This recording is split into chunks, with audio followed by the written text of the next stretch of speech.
This data visualization illustrates a staggering reality of the modern American diet. Every single year, people in the United States consume roughly 50 billion hamburgers. That massive volume fuels an industry pulling in well over $100 billion annually, making it one of the most profitable food categories on Earth. With numbers that large, everyone wants credit for the invention. Towns in Wisconsin, New York, Ohio, and Texas have all fiercely fought over who served the first patty on a bun. State legislatures have passed official resolutions staking their claim, and even the Library of Congress has weighed in to crown a specific inventor. Focusing solely on the identity of the first American vendor misses the broader scope of the sandwich's history. The hamburger functions as a 700-year-old culinary technology. It was refined across continents to solve a specific, universal problem: how to deliver dense calories to people who cannot afford to stop moving. The earliest iteration of this solution dates back to the 13th century on the vast grasslands of Central Asia. Mongol warriors were covering enormous distances on horseback, and they needed a way to eat without breaking their ride to make camp. Their method was highly practical. They took slabs of raw meat, usually horse or beef, and wedged them under their saddles. Hours of hard riding provided body heat and intense friction, which tenderized the meat and pressed it thin. The warriors could then peel it off and eat it raw, staying in the saddle for weeks at a time. As the Mongol Empire pushed westward into Russia, they brought this crude mobile ration with them. Russian traders eventually adapted the chopped raw beef, added salt and onion juices, and carried the practice up the Baltic Sea until it reached one of the busiest trading hubs in Northern Europe. The people of Hamburg, Germany, refined the import. They used high-quality local cattle, chopped the beef finer, seasoned it heavily with garlic and pepper, and formed it into thick patties. By the 1700s, this seasoned, minced delicacy was widely known as Hamburger steak. The Germans had made chopped meat taste good, but they lost the logistical advantage the Mongols had engineered. Hamburger steak was served on a plate. You had to sit at a table and use a knife and fork, completely eliminating its use as food on the go. During the 1800s, waves of German immigrants brought their regional dishes to the United States. In cities like New York and Chicago, hamburger steak appeared on the menus of premium white tablecloth restaurants like Delmonico's, where it cost the equivalent of several dollars today. But the Industrial Revolution was rapidly changing how working-class people ate.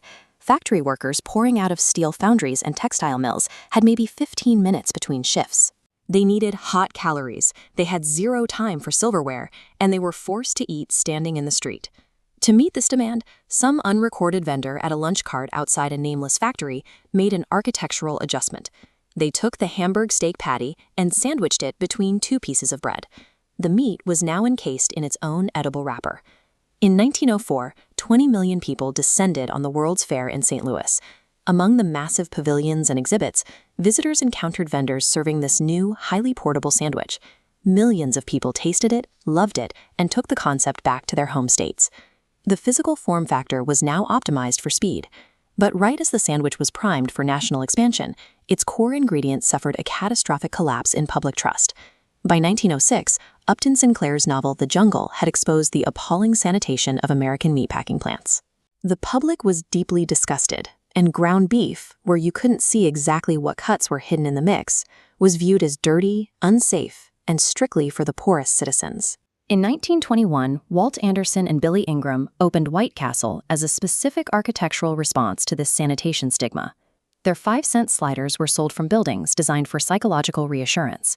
They engineered the building itself to project absolute purity. Modeled after the Chicago Water Tower, the exterior was gleaming white. The interior was painted white, scrubbed top to bottom daily, and outfitted with stainless steel to mimic the sterile environment of a hospital. To address the suspicion of ground meat directly, Anderson had fresh beef delivered twice a day. He placed the meat grinder right on the counter, processing the beef in full view of customers, so they knew exactly what they were consuming. The strategy worked flawlessly. Within a decade, White Castle expanded to over 100 locations across the Midwest and East Coast, proving that if a restaurant could guarantee safety and consistency, Americans would buy hamburgers in massive volumes.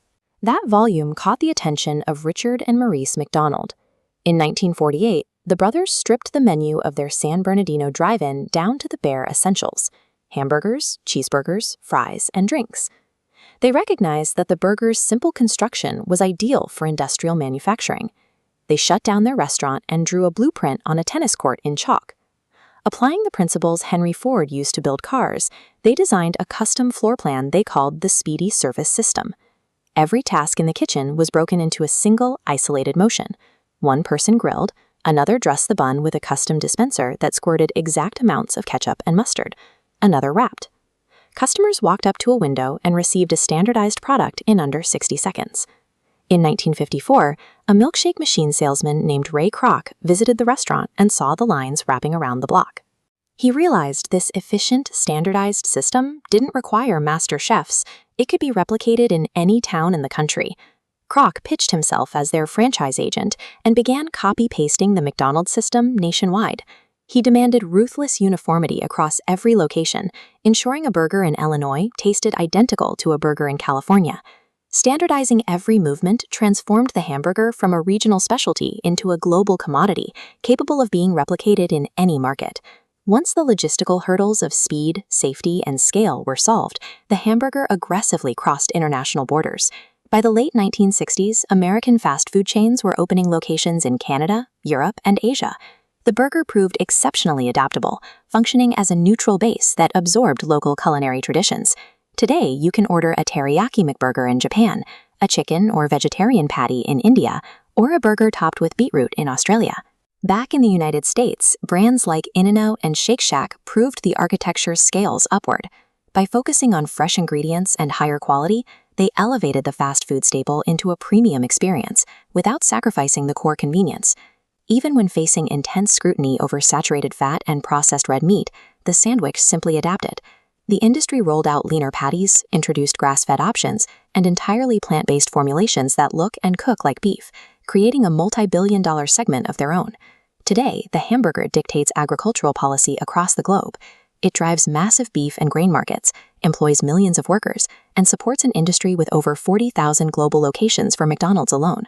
The hamburger remains the most successful answer to the oldest problem in food: how to provide a hot, satisfying meal that a person can carry away and eat immediately.